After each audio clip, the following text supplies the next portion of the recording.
There is an official part of the night that we've got to do, and it's Lodge Captain Guest Information Session, which when you're showering, keep your door closed. That's because it's on the sheet. Okay, yeah, on the second part of the night, I give people a plant to find. It's a bit of a fun thing, but it's also a way of bringing people together. It's pitting them all against me. And Rhonda, the anemone buttercup. So Barbara Briggs's specialty. Yeah. So that's a special plant up here. We probably won't find one flowering. They're a very early flowering plant. I've only ever seen one flowering up here very early. That's on the Stillwell track though, isn't it? Need all the help. They're on the Stillwell track. Yeah. But there is snow up on the mountain. We saw the snow drifts today, and that's where you're likely to see it. Oh, this is a great one. Sure it is. Liz has had this before. Has she? Oh, good. I know where to go. It's bog moss. It's quite an interesting plant, sphagnum moss. It's the home of the corroboree frog, and it was used during the World Wars for dressings for soldiers because of its antiseptic properties. Quite an interesting plant.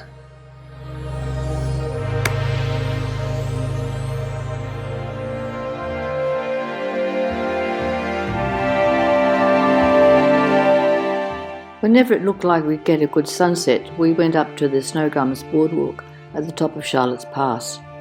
There are wonderful views from here across to the main range walk.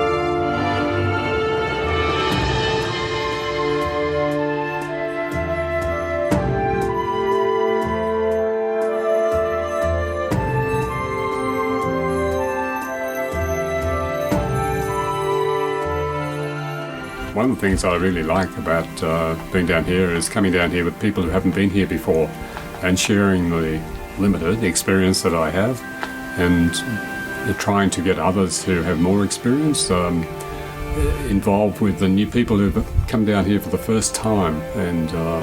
And to come down here on a week like this, I'm sure it's going to be a very memorable occasion for them. And that partly is some of the exercises that have been set for them. Another important part of that is to draw on others the knowledge of the area. So, yeah. I've come from Queensland. I've always wanted to see the wildflowers in Mount Kosciuszko, and luckily my sister-in-law and brother-in-law have been coming here for 20 years, and they're both passionate plant people who know a lot about ecology and plants, and so it was a lovely opportunity to come down and see it for myself, and also to be able to walk some of the trails. So it's been a lovely week. There's so many people here who really know about their plants, and that was one of my worries, I guess, coming here. I love plants, but I don't know much about them, and of course we were all given a task to find a particular plant. So I was very lucky that as soon as I arrived, I buddied up with someone who knew a lot about the particular plant I was looking for, and she's been terrific. She's helped me find it. I was one of those crazy people on the trail who every time I saw a plant that had a white flower, I said, this is it, and I needed someone who actually knew the ropes and could say, well, actually no, you've got to get further up into the alpine region before you find your mountain celery. So, hi, my name's Robin Collins, and I'm a good friend of Mari Irving's, and it was 2017 that she invited me to come with her down here. We had a wonderful time walking and playing rummy king in the evenings, and as most of you would know, Mari Irving passed away in November last year. That was, 2022 in Kenya. So this year I decided I'd come, and I brought another friend with me, and we've had a wonderful time here. So I love walking, not so much identifying the plants, but I love the walking in the mountains and the relaxed atmosphere here at the lodge.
This time we've done the Charlotte's Pass to Guthica walk.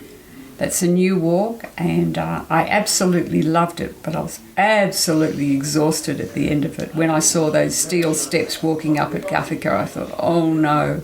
But it was a beautiful walk. Once again, we've been very blessed with great weather, as we were in 2017. We've had lovely days. We've had evenings that have been clouded in and some rain, but the weather has just been superb, and today looks like another really nice day out there.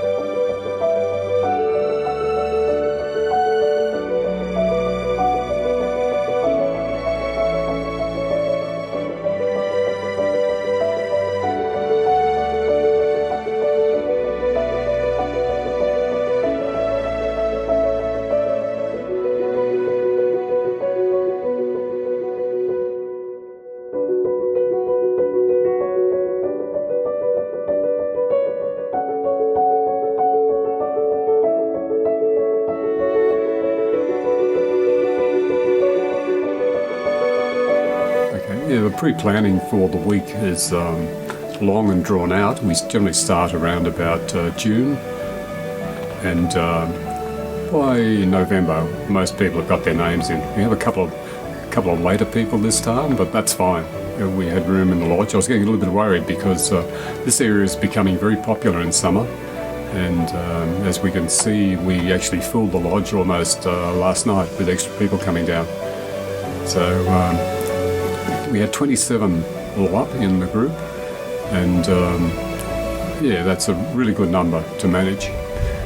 During the year, as we get closer, one of the jobs, I guess, for me as a coordinator is to look at what warnings and so on are out for the park. And I had a bit of a fright in early January where they looked like they were going to close down all the popular walks that we were planning to do in this local area. And that was for aerial culling of pigs and deer. And very hard to object to that, but I sent a neat soft email off to one of the organisers, and I hope it had a little bit of influence on making sure that it was open for us. So that was really good. But coming up here, I see the amount of work that they're doing on tracks and trails and so on in the remote areas, and the amount of helicopter work they're doing taking material in. They've been very busy through the week just doing that, so the culling might have to wait. On our walks, we did not see any sign of pigs, and I didn't hear any reports of anyone seeing a deer, so that was really good. There might have been a roadkill on the way in, but it was fairly chewed up, but it could have been a deer. We're here with the Australian Plant Society, so we are very keen to look at the plants. And I remember from my previous time here, there are a lot of daisies that look the same. A lot of small yellow plants, small yellow flowers, small white flowers, and it can be a bit overwhelming to try and distinguish them all. So on this trip, I haven't worried too much about identifying every single daisy I've seen. I've just more enjoyed, I suppose, the whole landscape. And a couple of things that I found particularly surprising. Right up near Kosciuszko, when we did our main range walk, we saw a fern. I think it's the Polysticerum, in the least, expected place to find a fern, although I do know they grow in a wide range of habitats, but seeing one there at Mount Kosciuszko really just confirmed that. Another one that was a bit surprising was right down on the Threadbow River at the end of our Sawpit Creek walk. Just as we were crossing one of the fancy new bridges, we saw a Coria lawrenceana, which has a red flower. So that was a whole bank of it. So that was quite unusual to see a Coria and a red flower and quite a large bank of it. And in conclusion, I'd really like to thank and recognise the effort that Aileen Phipps has put into these trips over so many years. I first came down with Aileen. We drove down together, and she really introduced me to the area, and I've come back many times. But it was really Aileen's just attention to detail and choosing walks and making sure we all enjoyed the plants and learned about the plants as well. So I really am very grateful to Aileen and the many years that she put into bringing the Australian Plant Society down here.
Alice and my wife Marilyn. Our first trip to Charlotte Pass was in 2001, and this is our 8th trip with the APS to the pass. And each trip we've managed to basically do as many walks as we can. The highlight has always been the main range walk. Well, my particular flower for this year was Leucochrysum albicans, and I'd already seen it at one spot, but it was in abundance on this walk today, so I could take lots and lots of photos of that particular one, and a few other interesting ones that we stopped at and took photos. In particular, it was Dora's Pimelia alpina, which we were really lucky to see because it's such a tiny flower. But one of the highlights today for me was going to a little drain, a little creek that flows into it, and finding my galaxias. And boy, have they grown. They're up, probably some of them are up around about 7 centimetres long, 8 centimetres, which is full maturity. But they're there, they're still there. They're the highest known population of galaxias in Australia. Just under Kosciuszko. Just under Kosciuszko. And they're thriving. There's juveniles, there's adults, and I take great pleasure in killing flies, horse flies in particular, and throwing them on, and they have great pleasure in coming up and gulping. So here we are on day 4. We're looking at the main range, 22 kilometres, not for everybody. On the day we had 13 start off, and we finished up with 12 completing the walk, which is really good, and a wonderful day. It's rare that you get such a great day for that walk. Here we are heading off down to the Snowy, crossing the Snowy, and heading up towards Blue Lake, our first stop. The stop is actually at the lookout, looking down into Blue Lake, and there we can see the view from the lookout. Some people went all the way down to the lake. Alan House had the challenge of finding a granitic erratic, and that's it in the photo. Here we are looking up some of the snowdrifts as we're getting higher up, and they are looking back down into some of the valleys towards Charlotte Pass. Here we are looking out towards Victoria, a Feldmark area, very sensitive area, fenced off to stop people walking on them.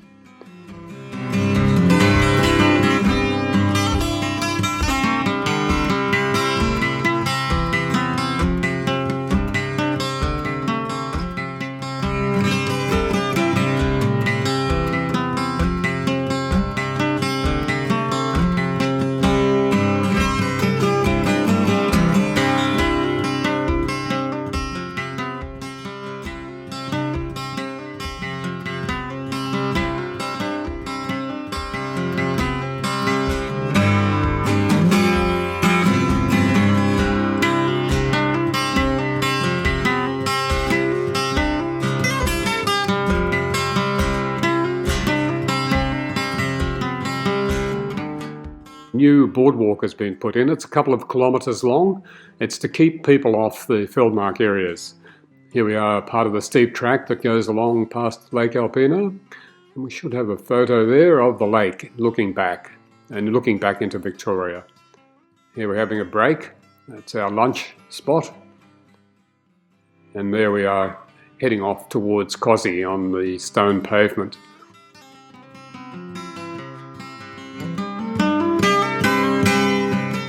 Lots to see in detail if you want to get down on your hands and knees. Beautiful flowers.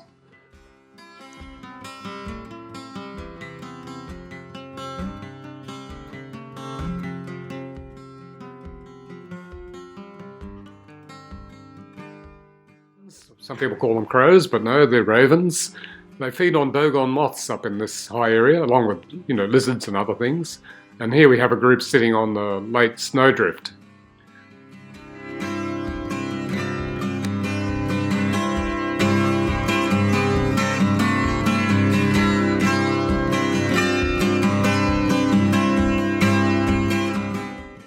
Mount Kosciuszko. There's a lot of work going on over the whole park, and Bruce has been kind enough to give us those photos, and there he is looking at the scenery from the top.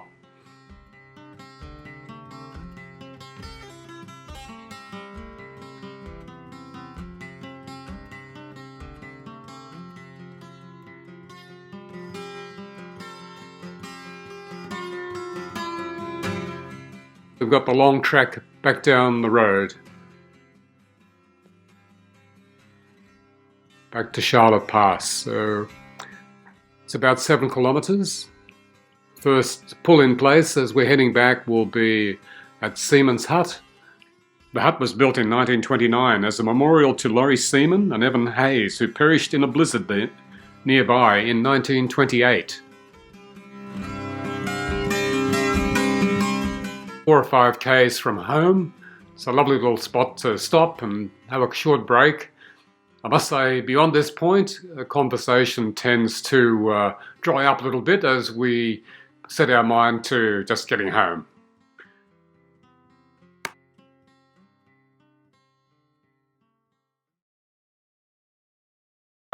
Day 6, our last walks day, before we're heading back to Sydney the following day.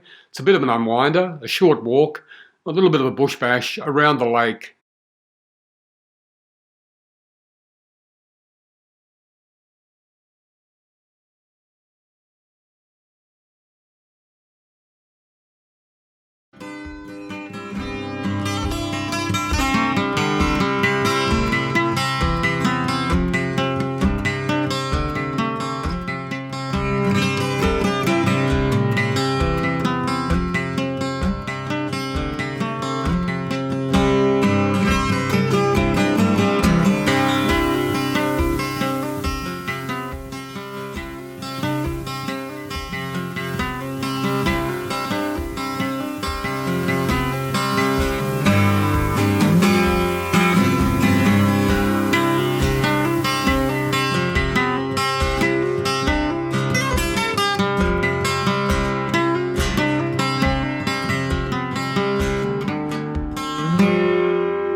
If you enjoyed this video, why not subscribe and view other great content?